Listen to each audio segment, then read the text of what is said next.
یہ تقویٰ ہے۔ حضرت علی المرتضیٰ فرماتے ہیں کہ اپنی عبادات پر اعتماد نہ کرنا تقویٰ ہے۔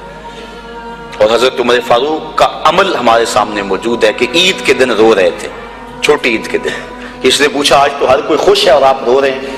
کہا مجھے نہیں پتا کہ میرے روزے قبول ہوئے ہیں یا کہ نہیں، اگر قبول ہوئے تو پھر میرے لیے خوشی کی بات، اور اگر قبول نہیں ہوئے تو میرے منہ پہ مارے گئے، اس لیے میں چونکہ قطعاً جانتا نہیں اس لیے رو رہا ہوں کہ پتہ نہیں میں کن لوگوں میں سے ہوں۔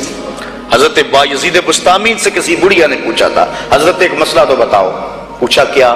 کہا میرے گدھے کی دم اچھی ہے یا آپ کی داڑھی اچھی ہے؟ آئے مجھے کوئی یہ مسئلہ پوچھ کے تو دیکھے پھر جائے کہاں۔ بایزید بسطامی سے بڑھیا نے پوچھا آپ کی داڑھی اچھی یا میرے گدھے کی دم اچھی؟ ناراض نہیں ہوئے، بگڑے نہیں، آنکھوں سے آنسو ڈھلنے لگے۔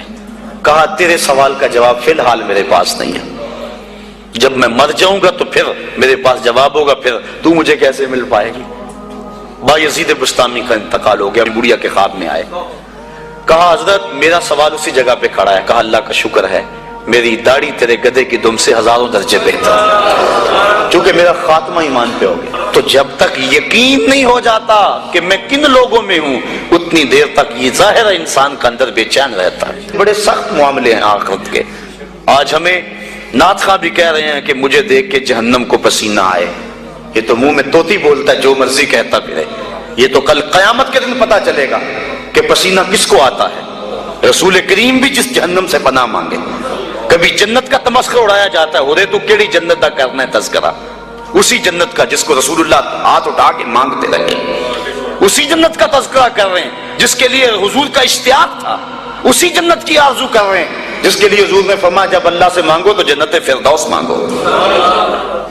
تو آج دلیری دی جا رہی ہے، آج پیر بیعت کرنے کے بعد جنت کا پرمٹ دے دیتا ہے۔ آؤ میں پیروں کے پیر کی کہانی سناؤں آپ کو۔ حضرت شیخ سعدی شیرازی فرماتے ہیں کہ ایک بندہ مطاف میں کنکروں کے اوپر پیشانی رکھ کے زاروں کے تار ہو رہا ہے اور کیا کہتا ہے اللہ مجھے معاف کر دے، نہیں تو قیامت کے دن اندھا اٹھانا، میں تیرا کیا تیرے بندوں کا سامنا بھی نہیں کر سکتا۔ اتنے درد سے روتا ہے کہ لوگ اپنی دعائیں چھوڑ کے اس کے لیے دعا کرتے ہیں۔ جن لوگوں نے حج کیا یا عمرہ کیا انہیں اس کا تجربہ ہوگا۔ کچھ لوگ اتنے درد سے روتے ہیں کہ بندہ اپنی دعائیں بھول کے ان کے لیے لگ جاتا ہے۔ مجھے تو جس سال جانا نصیب ہوا تھا تو ان دنوں کے اندر فلسطین کی جنگ پورے زور پہ تھی اور کعبۃ اللہ کی غربی دیوار کے ساتھ فلسطین کے مرد و زن لپٹ کے رویا کرتے تھے، اور جب وہاں ہمارا چکر آتا تھا تو اس وقت طوطے اڑ جاتے اور اپنی دعائیں بھول جاتی اور اللہ کی بارگاہ میں عرض کرتے مالک فلسطین کو آزادی دے دے۔ یہ کسی کا باپ اس کے سامنے کٹا ہوگا، کسی کی گود سے اس کا لال چھوڑ کے ان کے لیے دعائیں کرنے لگ جاتا، فلسطین کی آزادی کے لیے دل تڑپتا، پھر کشمیر کی طرف، آذربائیجان کی طرف، کابل و قندھار کی طرف، دشت لیلا کی طرف اور قلعہ جنگی اور تورا بورا کی طرف اور موصل و تقرید کی طرف اور کوفہ و بغداد کی طرف انسان کا دل جاتا کہ وہاں کیا کچھ ہو رہا ہے، اور انسان اپنی دعائیں چھوڑ کے امت کے لیے رونے لگ جاتا ہے۔ تو وہ اتنے درد سے روتا ہے کہ لوگ اپنی دعائیں چھوڑ کے اس کے لیے کہتے ہیں یا اللہ اس بیچارے کو معاف کر دے۔ ایک بندہ تو چھوڑ چھاڑ کے کھڑا ہی اس کے سامنے قریب کھڑا ہو گیا اور کہتا ہے مالک اسے معاف کر دے، مالک اسے معاف کر دے۔ کافی دیر کے بعد وہ شخص جو روتا تھا اٹھ کے جانے لگا۔ اس کو تجسس تھا کہ میں دیکھوں تو صحیح یہ کون ہے اور اس کو تسلی بھی دوں کہ اللہ بڑا کریم ہے تجھے معاف کر دے گا۔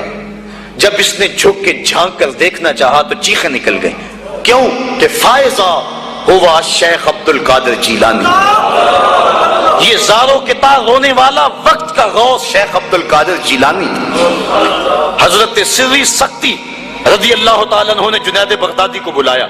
حضرت جنید بغدادی کے وہ ماموں بھی لگتے ہیں رشتے میں اور پیر بھی لگتے ہیں۔ یہ پیر مرید کی کہانی سنا رہا ہوں، آج کا پیر تو گارنٹی دے رہا ہے نا، اللہ اکبر حضور تو حضرت ربیہ کو بھی جنت کی بشارت دیں اور ساتھ کہیں کثرت سجود سے میری مدد کرنا، اور پیر کہتا تجھے پرواہ ہی نہیں ہے۔ آؤ اس پیر مرید کی کہانی سنا رہا ہوں۔ حضرت جنید بغدادی فرماتے ہیں میرے ماموں نے تنہائی میں مجھے بلایا اور مجھے وصیتیں کی۔ جب ایک وصیت کی تو میرے پاؤں تلے سے زمین نکل گئی۔ کہنے لگے بیٹا جب میں مر جاؤں تو میری قبر بغداد سے باہر بنانا۔ میں نے پوچھا حضور کیوں؟ فرمانے لگے میری بدعمالیوں کی وجہ سے کہیں بغداد کی مٹی میری لاش کو قبول کرنے سے انکار نہ کر دے اور میں لوگوں کے سامنے رسوا نہ ہو جاؤں۔ یہ ہیں وہ لوگ تتجافا جنوبہم عن المضاجع، جن کی کروٹیں بستروں سے الگ رہتی ہیں، اللہ کو خوف اور طمع میں پکارتے ہیں، لیکن زندگی کا ایک ایک لمحہ تقوی سے عبارت ہے۔ دنیا میں تکلیفیں صحیح، حضرت امام جعفر صادق ساری زندگی ٹھنڈا پانی نہیں پیا، فرماتے تھے کیا خبر کہ اس کے حساب میں چکرا جاؤں، اور آپ کے مریدین بیٹھے ہوئے ہیں، آپ بھی بیٹھے ہوئے ہیں، لوگ بیٹھے ہیں، کہا یار آج ایک دوسرے سے وعدہ نہ کر لیں، کہا کیا؟ کہا ہم میں سے جو بھی جنت میں جائے وہ دوسروں کو ساتھ لے کے جائے۔ غلاموں نے کہا حضور ہم آپ ہے، یہ خشیت ہے اور ٹھنڈے پانی سے بھی گریز کر رہے ہیں، تین چیزوں کا حساب نہیں ہوگا قیامت کے دن، ضرورت کے وقت کھانا پینا، اور ستر عورت کے لیے کپڑا لباس، اور ضرورت کا مکان، ان تین چیزوں کا حساب نہیں ہوگا۔ اس کے علاوہ جو بھی نعمت اللہ نے دی ہے ثم لتسألن یومئذ عن النعیم، اللہ قرآن میں کہتا ہے ہر نعمت کے بارے میں پوچھا جائے گا۔ تو صاحبو جن لوگوں نے اس بات کا خیال رکھا کہ ہمیں پوچھنا ہے اور ایک ایک بات کا ہم نے جواب دینا ہے، یہ بات درست ہے کہ اللہ اپنے فضل سے معاف کرے گا، لیکن سحری کے وقت اٹھ کے سسکیاں بھرنے والا اور رات شراب خانے میں گزارنے والا کیا قیامت کے دن ایک صف میں کھڑے کر دیے جائیں گے؟ یہ کیسے ہوگا؟ غریبوں کا خون چوسنے والا، بیواؤں اور یتیموں کا مال لوٹنے والا اور رات کی تنہائی میں ان کی مدد کرنے والا کیا ایک صف میں کھڑے کر دیے جائیں گے؟ ایسا کیسے ہو سکتا ہے؟ تو صاحب وہ تقوی ہے کہ انسان اپنی زندگی کے ایک ایک قدم کو بچا بچا کے رکھے کہ میں اللہ کی ناراضگی سے بچ جاؤں، اور دنیا کو اس نے مشکلات میں ڈال دیا۔ آج کہتے ہیں دین پہ عمل کرنا بڑا مشکل ہے۔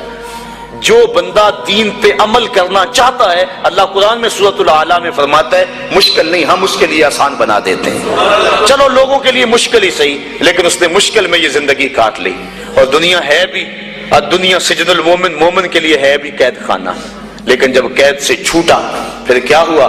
اللہ کی رحمتیں بڑھ کے اس کا استقبال کر رہی ہیں، پھر گروہوں کے اندر وہ جنت میں جائیں گے اور فرشتے کہیں گے سلام ہو تمہیں کہ تم نے زندگی اچھے ڈھب سے گزاری ہے، اب جنت میں آ جاؤ، تم اس جنت سے کوئی نکالنے والا نہیں ہے۔ اور وہ کہیں گے اللہ تیری تعریفیں اور تیری خوبیاں، تو نے جو وعدہ کیا تھا آج واقعی تو نے سچا کر دکھایا ہے۔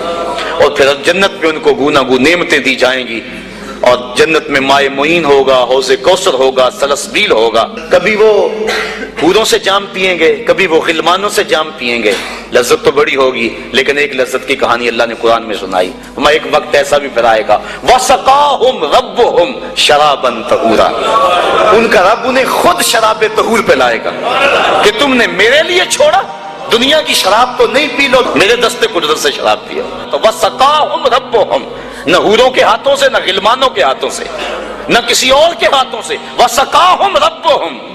پھر دنیا کی تکلیفیں یاد رہیں گی جب مالک شراب طہور پلا رہا ہوگا۔ تو یہ ہے زندگی، اپنی زندگی کو اس ڈھب سے گزاریں کہ آخرت کی زندگی بہتر ہو جائے جو نہ ختم ہونے والی ہے۔ کار ما آخر شدو آخر زما کار نشد، مشتخا کے ما